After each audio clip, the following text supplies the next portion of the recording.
let's see. We have orange, red, and blue. So that one was a primarily red painting. Red was the thing that stood out the most. So what if we said we wanted a painting where blue was the color that stood out the most? Now once again I'm thinking of like an ocean scene, but then the blue is just in the background and isn't really the primary color. And if we put a blue fish into a blue ocean, then that wouldn't really stand out well. It would just be a blue in a sea of blue, which isn't quite as useful. You usually want your main focus items to stand out clearly against the background items. Well, let's see. What are some objects which are blue as compared with the background of the sky or the background of the water? Well, we could do a blueberry. That doesn't really appeal to me. I could do a blue creature of some sort. Now, I started thinking I could do a blue dragon. But, now see, I was going to say I'm not very good at drawing dragons, but the only way that one gets better is to practice. Alright, so why don't I try drawing a blue dragon? And I will admit that I will bring up some sort of a model on the screen so at least I can get an idea of what dragons look like. So let's try to look for historic St. George and the Dragon so I don't end up trying to violate anyone's copyright by using them. So St. George and the Dragon. I'm sure there must be some classic paintings out there. Now unfortunately, St. George and the Dragons have lots of dead dragon pictures, which is, you know, not exactly what I was hoping for. No, I want a picture. Isn't there a picture of the live dragon terrorizing people or something before? Alright. I have an idea for my sample dragon. And we will see how this works.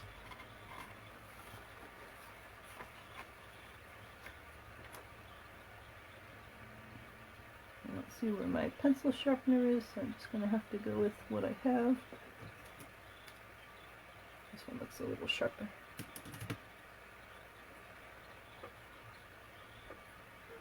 Alright, so dragon, I'll do the head last because that'll be the challenging part. Its body goes like that.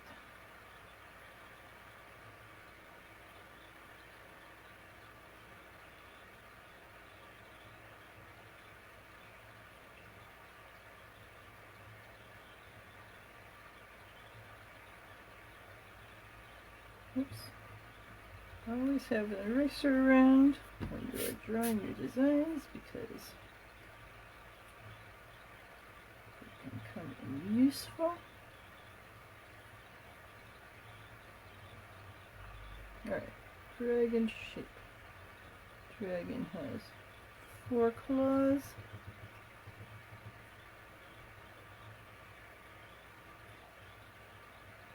One, 2, 3, 4. That one's a little thick.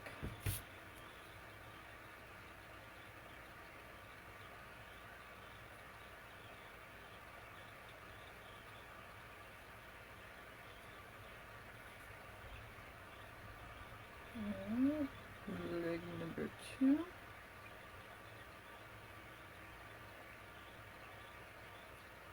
I don't like them doing that far apart. I like them coming out from the same part.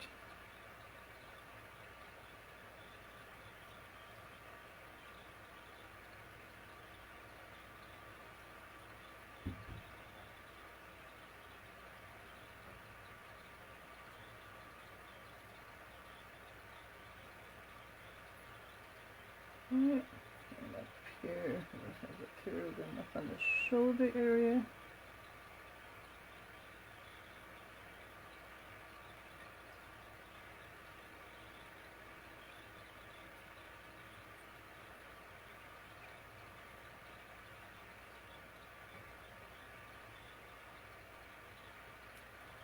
So it means the other one will be hidden, but that's okay.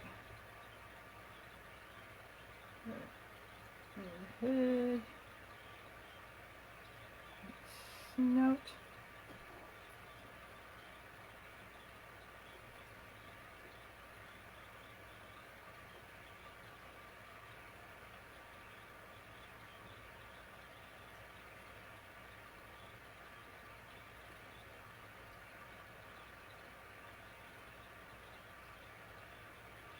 It's a little too curved, like a beak.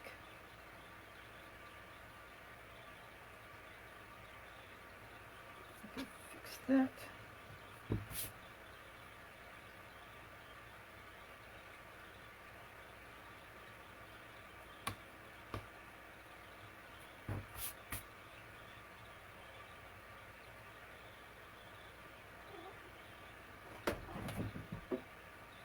Cat is dripping all over the place.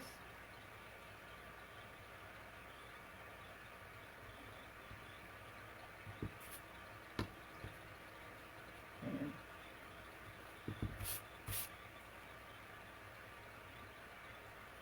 what do I want him to have? Well, the one that I was using as a model has aspects of it that I am not keen on. I'm not liking the way this whole neck is connecting.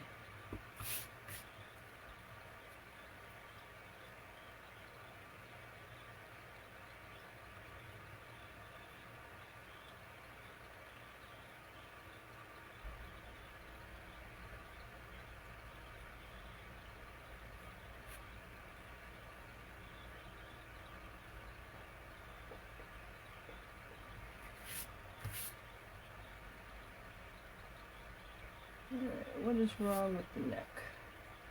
I think it's too thick, and I think of the neck as thin.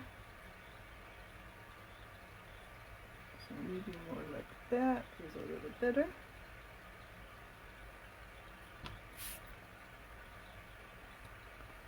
Bottom of his jaw is looking a little chunky.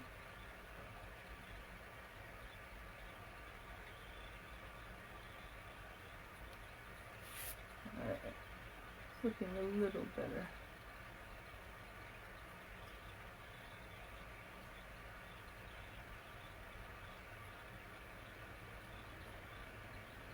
Right. Part of the problem is this head is bent that way, then the spines are sort of going down there. Then when do they come around? At some point they come around here to go along the ridge of his back.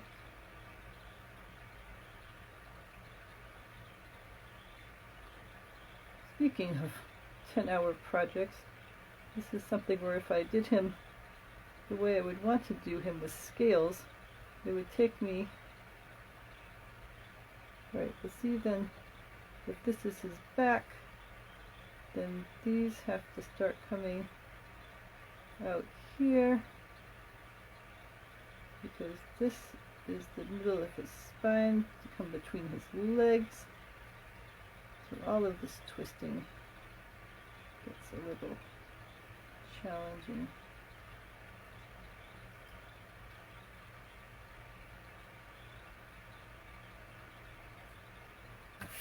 All right.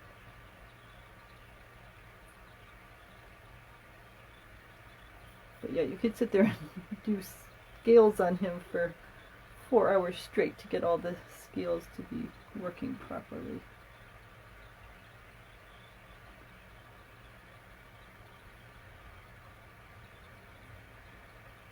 On one hand, those arms are pretty far back, but on the other hand, I don't think it would work for me to put it back here unless I gave him like another set of limbs in there, which isn't out of the question. But otherwise, this whole middle part, I don't know realistically how it would go. Not that a dragon is realistic, but still you want that to have a little bit of sense that it could actually hold itself up. I guess it just has a really, really strong center line. Or maybe it mostly slithers and the legs just sort of pull it along. Alright. So anyway, we got some of these horn things.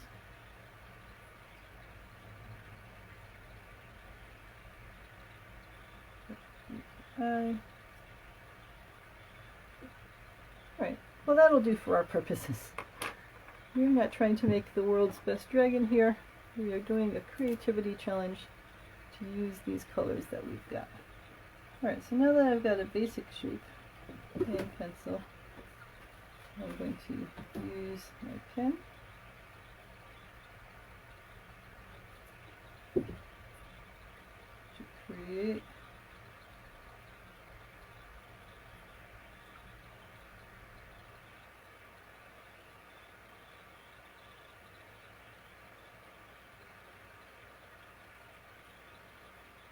the shapes that we need.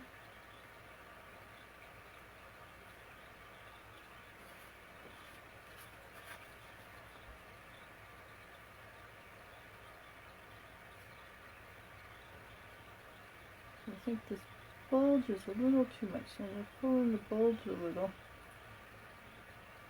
And I will erase the rest of that out once this ink dries.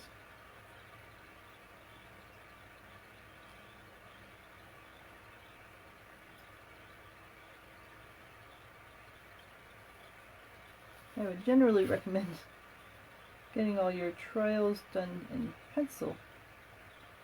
And then that way you can erase and erase and try again and really see what it looks like before you start doing the ink.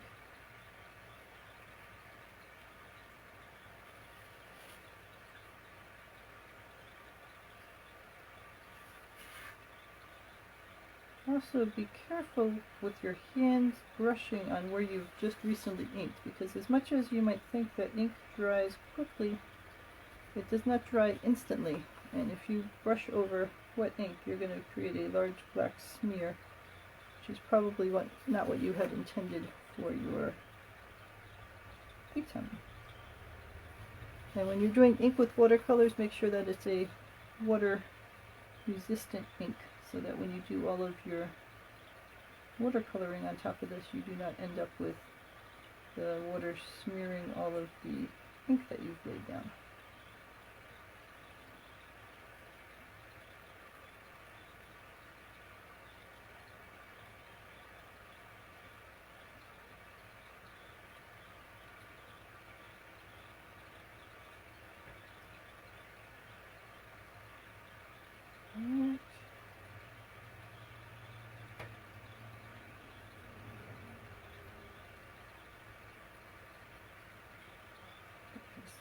Claws.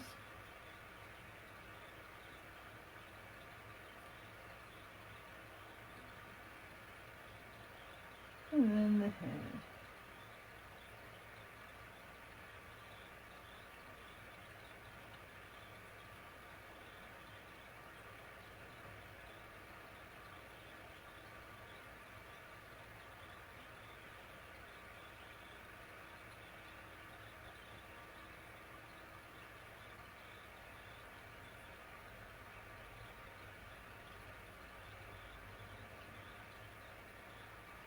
Alright, the eye.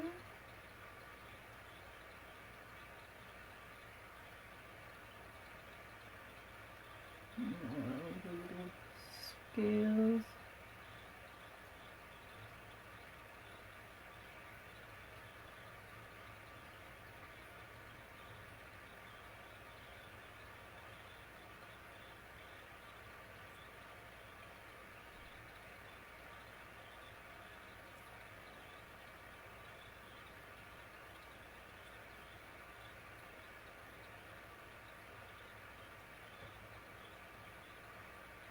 Again,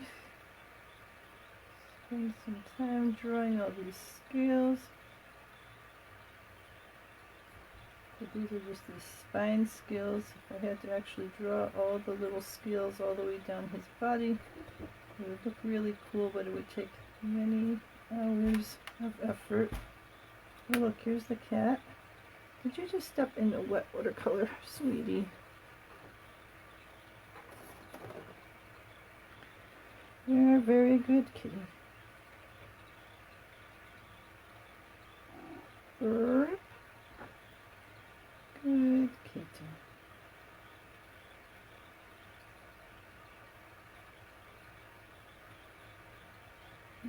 Kitten's going back into the window. She's good.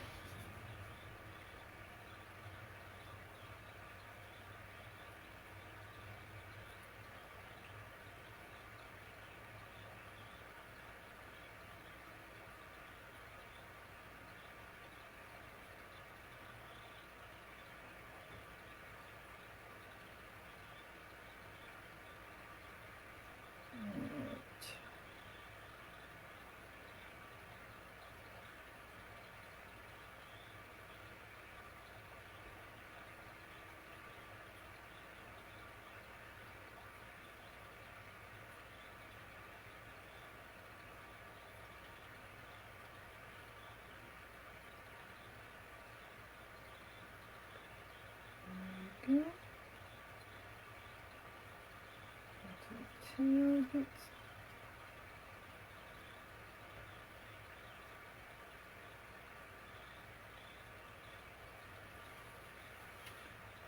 Alright, got the basis of a dragon.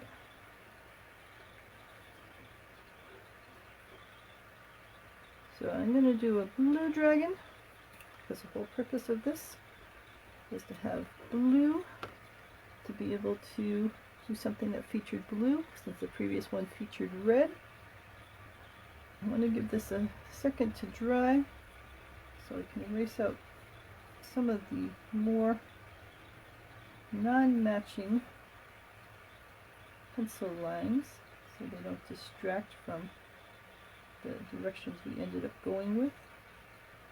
But again, I want to make sure that the ink is dry before I do that, so that I'm not ending up smearing it. It doesn't take too long to dry, but you want to give it that chance.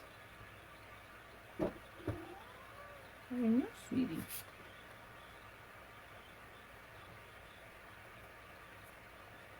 Alright, hopefully this is dry now.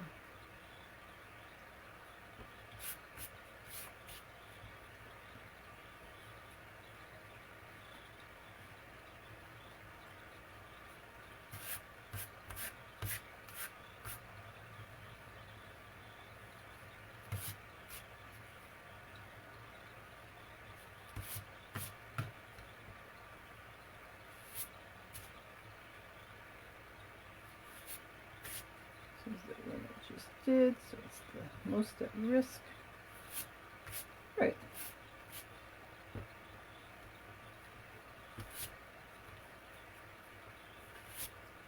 There we go.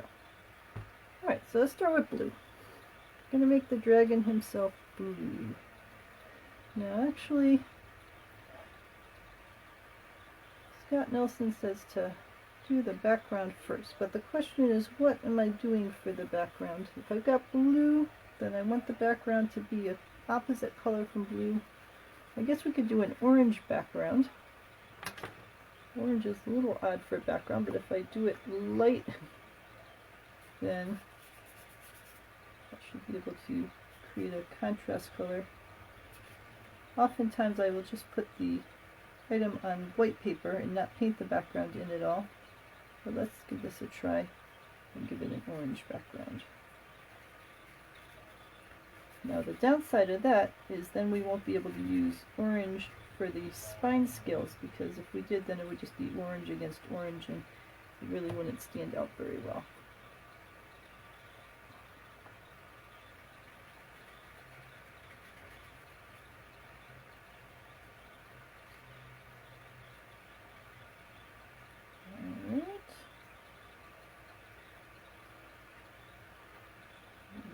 Orange around the toes.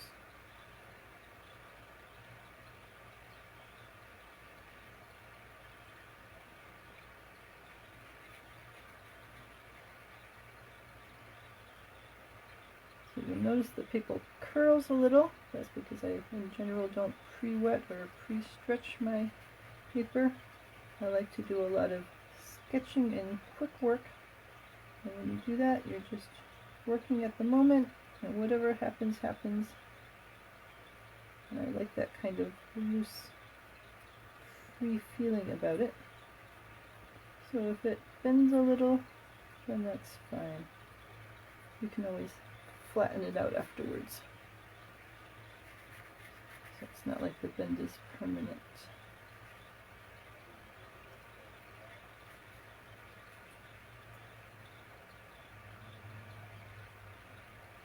You can see I'm feeling fairly loose around the spines too. I in general like that feeling with a watercolor that's it's a loose, quick sketch of something. So I don't tend to be too picky about staying within the lines or having the color stay within the lines, because it's a style that I like of this loose, free sketchwork. A little orange in there.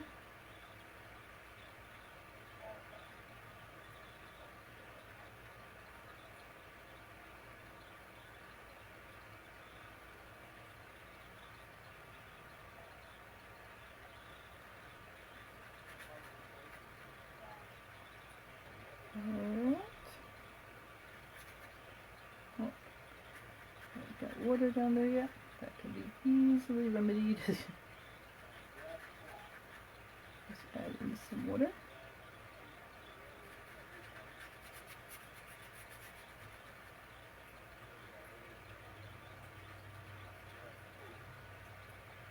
Alright.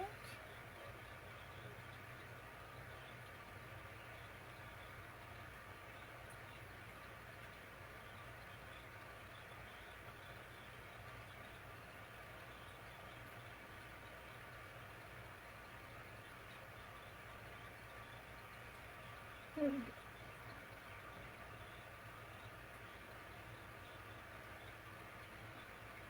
Alright, some areas are a little darker than others, but that's okay, because that adds to that realism sense that maybe there's smoke swirling around or whatever.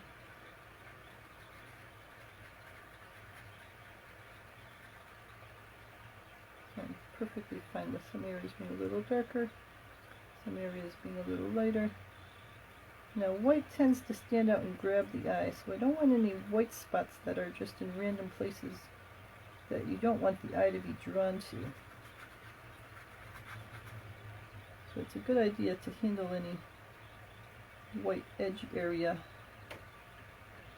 that might catch the eye and draw your attention somewhere that isn't really a feature point. Alright. We have a background for our dragon.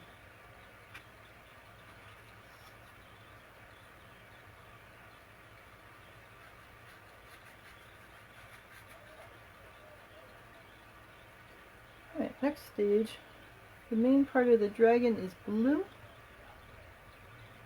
So I just want that to dry a little bit so that when we are painting the blue part, it does not get sucked over to blend into with the orange part. And I think I'm going to switch to a slightly smaller brush. Let's put this over here, because this dragon is fairly thin. Alright.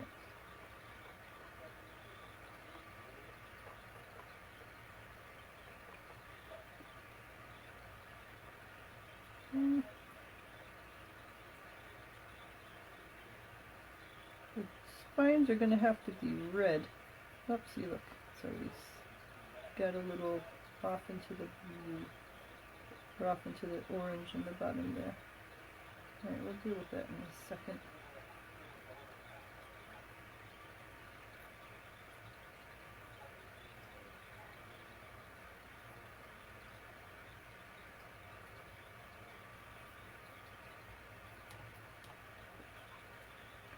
Alright, so if you get your brush wet with clear water and then get it a little damp, it acts like a sponge and it sucks up the paint that's on the page. So that had blue, that got sucked a little out into the background area. So I have just clear water brush that is damp. There we go. And that lets you suck the color back up off of the page that you're working on.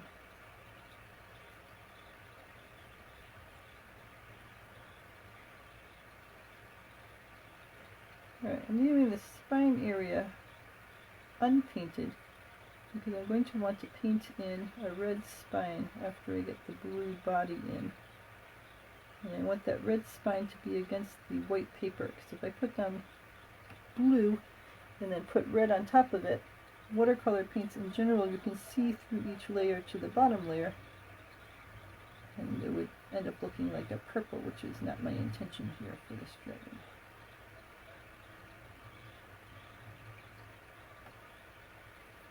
I think I wanted to have a bright red spine.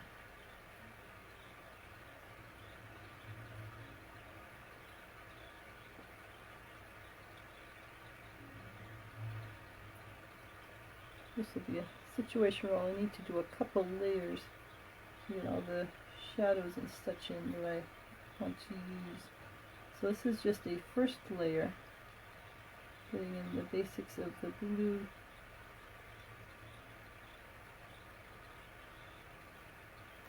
And again, as we've said, the watercolors tend to dry lighter when they go down. So you could put something down and say, okay, that looks like the perfect color. And then it dries and you say, okay, it's a little lighter than I need. And you go back and add a little more paint to make it darker. And it's an ongoing process.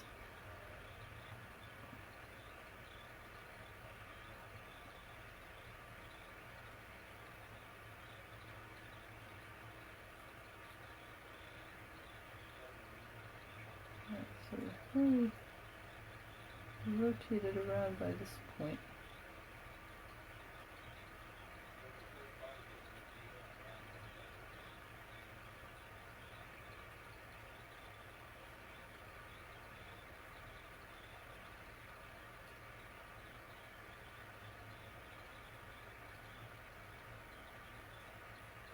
Alright.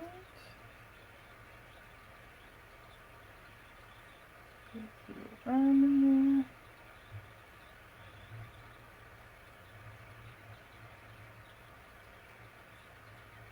So how are you guys doing?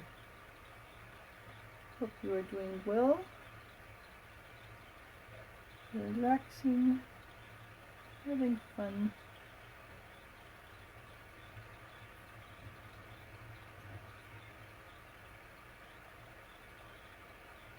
Being creative.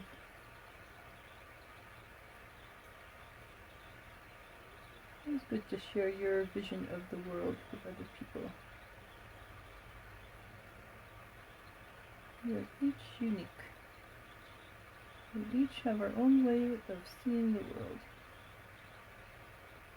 It's great to see all those different versions of things. Because for all you know, there are people out there who will adore your version. I think it's better than anything else they've seen, because we all have different styles we like.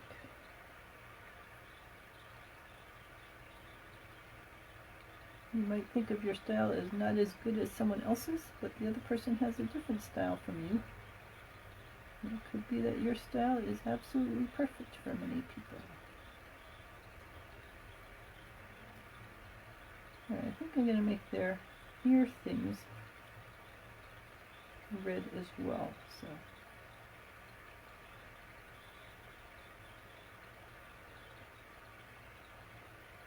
I'll leave those unpainted.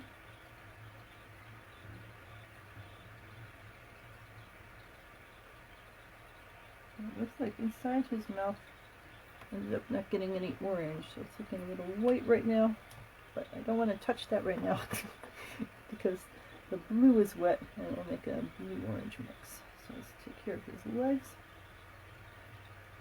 So when you have different parts of something, even if they're the same color, you need to make them a little bit different from each other, otherwise they will just look like a giant blur.